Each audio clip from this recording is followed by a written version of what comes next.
এই জন্য আমাদের নবীজি সাল্লাল্লাহু আলাইহি সাল্লাম আল্লাহর কাছে তিনটা জিনিস চাইছিল, আল্লাহ দুইটা দিছে, একটা দেয় নাই। মুসলিম শরীফের ৭১৫২ নম্বর হাদিস। এই হাদিসের মধ্যে আসছে নবীজি সাল্লাল্লাহু আলাইহি সাল্লাম আলিয়া নামক জায়গা থেকে আসছে। আসার পর ফামার রবি মসজিদ বনি মুআবিয়া, এমন একটা মসজিদ নাম মসজিদে বনি মুআবিয়া, এটার সামনে দিয়ে নবী গেলেন।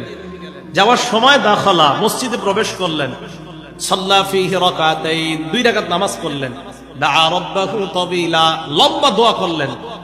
সাহাবাদের দিকে ফিরলেন, ফিরার পর বললেন সাআলতু রাব্বি সালাসা আতানি সিনতাইনি ওয়া মানানি ওয়াহিদা, আমি আল্লাহর কাছে 3টি জিনিস চাইলাম, আল্লাহ 2টি দিয়েছেন, 1টি দেয় নাই। 1 নাম্বার সাআলতু রাব্বি আল্লা ইউহলিকা উম্মতি বিসানা, আমি আল্লাহর কাছে বললাম আল্লাহ আমার উম্মতকে আপনি না খাওয়ায়া একবারে সবাইরে ধ্বংস করে দিয়েন না।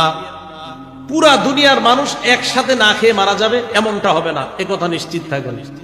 হ্যাঁ, কিছু জনপদ না খেয়ে মারা যাবে, এই গজব আল্লাহ দিবে। পুরা দুনিয়ার উম্মত না খেয়ে মারা যাবে এমনটা হবে না, এটা নবী বলে গেছে আল্লাহর কাছে, আল্লাহ কবুল করছে। ওয়াসালতু রাব্বি আল্লা ইউহলিকা উম্মতি বিল গরাব, আমি আল্লাহর কাছে দোয়া করলাম আল্লাহ আমার উম্মতকে একবারে ফেরাউন বাহিনীর মতো আপনি ডুবায়া মারবেন না। আতানিহা, আল্লাহ এই দোয়াটা কবুল করে নিয়েছেন, আমাদের এই উম্মত একবারে ডুবে সবাই মারা যাবে না। 3 নাম্বার আমি দোয়া করলাম সাআলতু রাব্বি আল্লা ইয়াজআলা বাসাহুম বাইনাহুম, আল্লাহ আমার উম্মতের মাঝে আপনি এক দল আরেক দলের উপর চাপায়া দিয়েন না, যুদ্ধ বাধায়া দিয়েন না।